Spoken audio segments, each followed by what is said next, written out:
देश का मिजाज नॉर्थ ईस्ट। नमस्कार। लेट्स माइक देश का मिजाज और खबरें उत्तर पूर्व से। असम के मुख्यमंत्री हेमंत बिस्वा शर्मा ने कहा है कि कांग्रेस नेता गौरव गोगोई के कथित पाकिस्तान कनेक्शन की जांच करने वाली स्पेशल इन्वेस्टिगेशन टीम की रिपोर्ट के कुछ हिस्सों को 8 फरवरी को सार्वजनिक किया जाएगा। कालीबोर में मीडिया से बातचीत में उन्होंने दावा किया कि एसआईटी ने गौरव और क्रिप्स गोगोई और उनकी ब्रिटिश पत्नी के पाकिस्तान से सीधे लिंक साबित कर दिए हैं, जिसमें अली तौकीर शेख सहित पाकिस्तानी आईएसआई से जुड़े 3 लोगों का नाम शामिल है। कैबिनेट ने इस रिपोर्ट पर चर्चा की और फैसला किया कि सुरक्षा से जुड़े संवेदनशील हिस्सों को छोड़कर बाकी डिटेल्स जारी की जाएगी।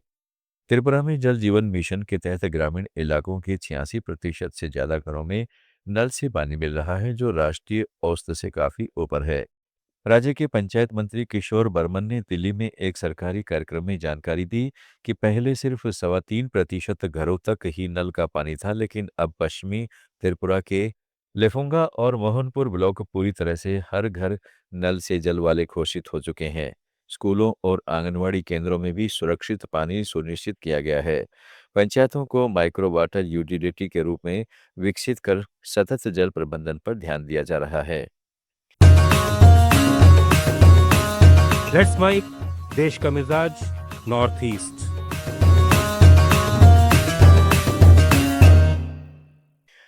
मेघालय सरकार ने बांग्लादेश की अस्थिरता के चलते सुरक्षा मजबूत करने के लिए गांव रक्षा दलों को फिर से सक्रिय किया है। उप मुख्यमंत्री प्रेस्टोन टिनसोंग ने शिलांग में मीडिया से बातचीत में कहा है कि रक्षा दलों के सदस्यों को ट्रेनिंग देकर सीमा निगरानी बढ़ाई जा रही है, लेकिन इन्हें हथियार नहीं दिए जाएंगे। सरकार 2025 के केंद्रीय विदेशी अधिनियम का भी अध्ययन कर रही है, ताकि इनर लाइन परमिट जैसी व्यवस्था लागू हो सके। राज्य में मेघालय निवासियों की सुरक्षा और संरक्षण अधिनियम 2016 कानून लागू है, मगर प्रवेश बिंदुओं की कमी से प्रभावी नहीं है। अब सरकार संयुक्त गश्त से सीमा सुरक्षित कर रही है। मणिपुर में सुरक्षा बलों ने संवेदनशील पहाड़ी और घाटी वाले जिलों में 117 नाके लगाकर निगरानी बढ़ा दी है। राष्ट्रीय राजमार्ग 37 पर आवश्यक वस्तुओं से लदे वाहनों की सुरक्षित आवाजाही सुनिश्चित की गई है। तेंगनोपाल जिले के माची पहाड़ी इलाके में अवैध अफीम की 5 एकड़ फसल नष्ट कर दी गई।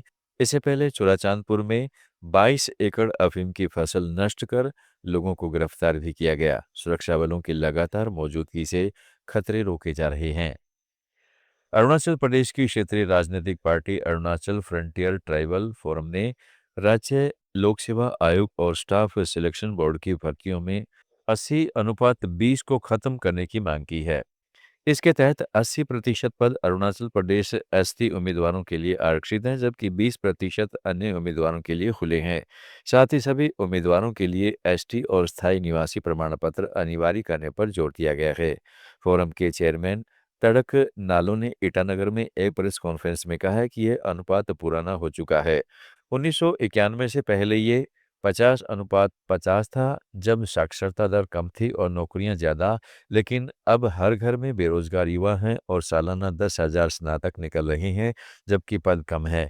उन्होंने पड़ोसी राज्यों जैसे नागालैंड और मणिपुर का हवाला दिया, जहां डोमिसाइल सर्टिफिकेट जरूरी है। अपनी मांग के समर्थन में फोरम ने प्रदेश भर में सिग्नेचर कैंपेन चलाने का ऐलान किया है।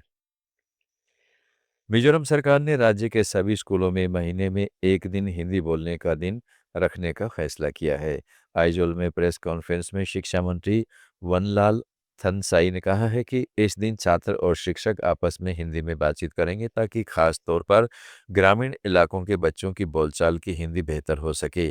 सरकार का कहना है कि बाहर पढ़ाई या नौकरी के दौरान हिंदी की कमी छात्रों के लिए मुश्किल बनती है।